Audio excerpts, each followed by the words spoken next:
अच्छा, एक और बहुत अहम सवाल है कि हमारे जो कि मुस्तफ़ा आपसे जानना चाहूँगा कि हमारे ड्रामे में जो किरदार लिखे जाते हैं वो इतने स्टीरियोटाइप क्यों हैं?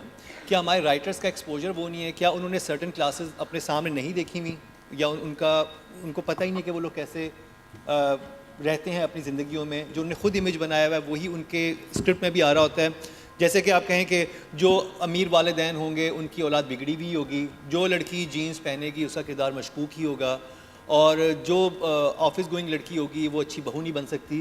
तो ये आपको आहिस्ता आहिस्ता हर ड्रामे में अंडर द लाइन ये चीज़ नज़र आ रही होती है। तो एज राइटर आप क्या समझते हैं इसको कि स्टीरियोटाइप्स हमको पीछा छुड़ा पाएंगे? यही तो वजह नहीं है कि हम थोड़ी सी कहानियों में स्टक होकर रह गए? स्टीरियोटाइप्स हमें हमारे डीएनए में है। हमें अमीर आदमी हमेशा करप्ट लगता है।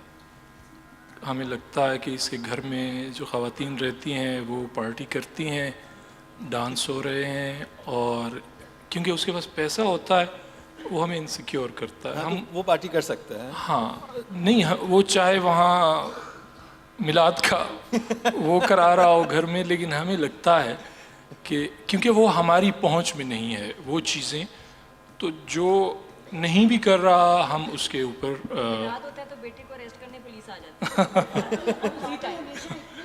खौफनाक और नेगेटिव होती है कि नहीं नहीं और स्टीरियोटाइप्स बना दिए हैं हमने। हमारी फिल्में आप पुरानी देखिए या कोई भी पंजाबी फिल्म में, उसमें जो सिख का किरदार होगा वो शराबी होगा। अब सारे सिख शराबें पीते हैं और प्रीतो प्रीतो करते जंगलों में फिरते रहते हैं। समझ नहीं आती। और जो पठान होगा वो फनी होगा। वो फनी होगा, उसके पास नस्वार होगी और वो खोचे खोचे कर रहा होगा, और वो पंजाब में या सिंध में समझा जाता है कि पठान होगा तो बस खोचे ही करेगा, जो मुझे आज तक समझ नहीं, उसके लफ्ज़ का मतलब नहीं मुझे आज तक नहीं आया। तो वो स्टीरियोटाइप्स बना दिए हमने, जो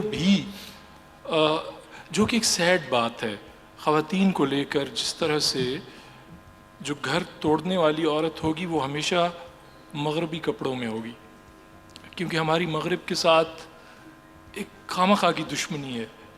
हम ये समझते हैं कि अमेरिका है, वहाँ फैमिली स्ट्रक्चर बर्बाद हो गया है, वहाँ लोग पत्ते बांध के फिर रहे हैं, लड़कियाँ माँ बाप के कंट्रोल में नहीं हैं, और तो वो हम राइटर भी उसी सोसाइटी से आ रहे हैं ना। एक्सपोजर किताबों के थ्रू भी नहीं है, पढ़ाई ख़त्म हो गई है, और जिस तरह लाहौर की इमारतों का एक करैक्टर है, पुरानी इमारतों, गुलबर्ग में जाइए और बड़े मज़े मज़े के घर हैं। जो नई बस्तियां आबाद हो रही हैं वो सारी एक जैसी हैं, किसी घर में कोई किरदार नहीं है। आप किसी भी घर में चले जाएं, आपको पता है बाथरूम कहाँ है, लाउंज कहाँ है। पुराने घरों में चले जाएं, आप खो जाएं। वो जिस मोहब्बत से बनाया गया वो घर, उन लोगों का भी एक करैक्टर था, क्रिएटिव करैक्टर था जिन लोगों ने वो बनाए। हमारे पहले ड्रामे या पहली फिल्में या पहली कहानियाँ क्रिएटिव होते थे वो लोग, जिस तरह से बनाते थे। अब कहीं ना कहीं वो ठेकेदारी निज़ाम है, डायरेक्टर को भी लेकर, राइटर को भी लेकर। एक हर चैनल में एक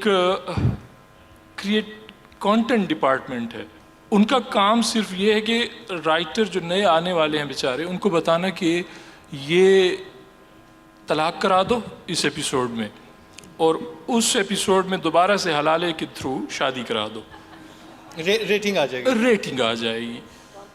तो कंटेंट हमारा नीचे ही जा रहा है, बजाय इसके कि आज तक मुझे उन डिपार्टमेंट्स की समझ नहीं, वो होते क्यों हैं। मुझे क्रिएटिविटी कोई एक बंदा है जो कहानी लिखता है, वो उसका बच्चा है, वो उसी को बड़ा करता है, उसी को जवान करता है। जो बीच में चाचे मामे आ जाते हैं जो उसको गलत रास्ते पे डाल देते हैं, और वो निकल भी जाता है। इस वजह से हमारा ड्रामा शायद कंटेंट वाइज, और स्टीरियोटाइप की जो बात कर रहे थे हम, कि वो स्टीरियोटाइप हम करते आ रहे हैं बस। और हाँ, सिंधी हमेशा डाकू होता था धाड़ेल उसको बोलते थे, या बेवकूफ़ होता था।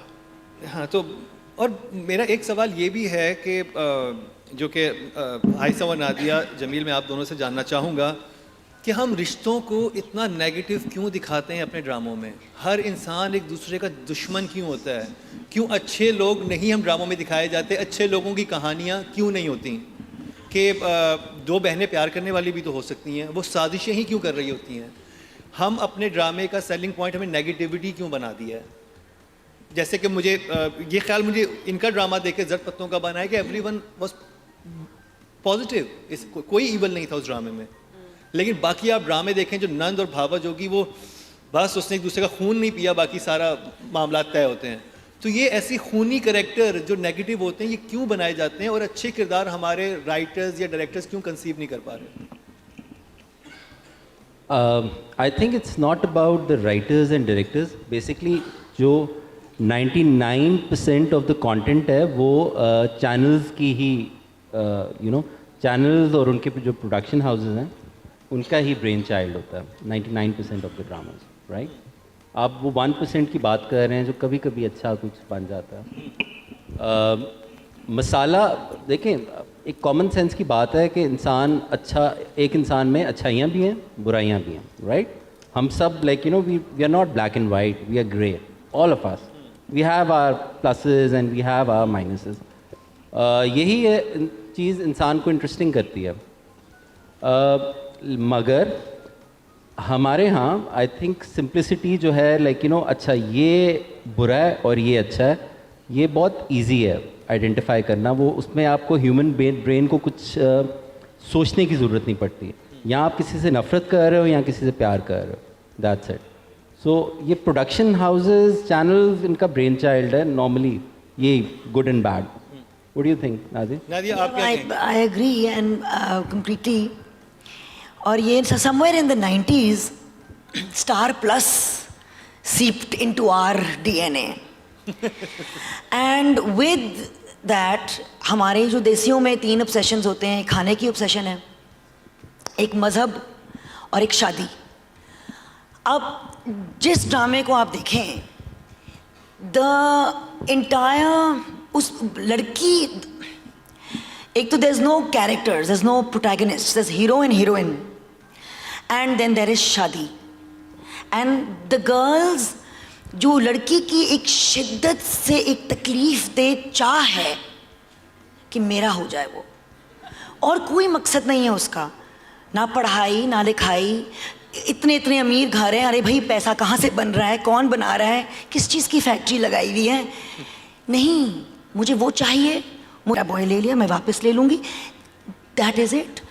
तो हमने एक चीज़ दिखा दी है कि ख़वातीन पैदाइश से लेके मरते दम तक, आखिरी सांस तक, सिर्फ आदमी की चाह में एक सॉर्ट ऑफ एनवलप्ड है, और कोई सोच नहीं है, कोई ख्याल नहीं है।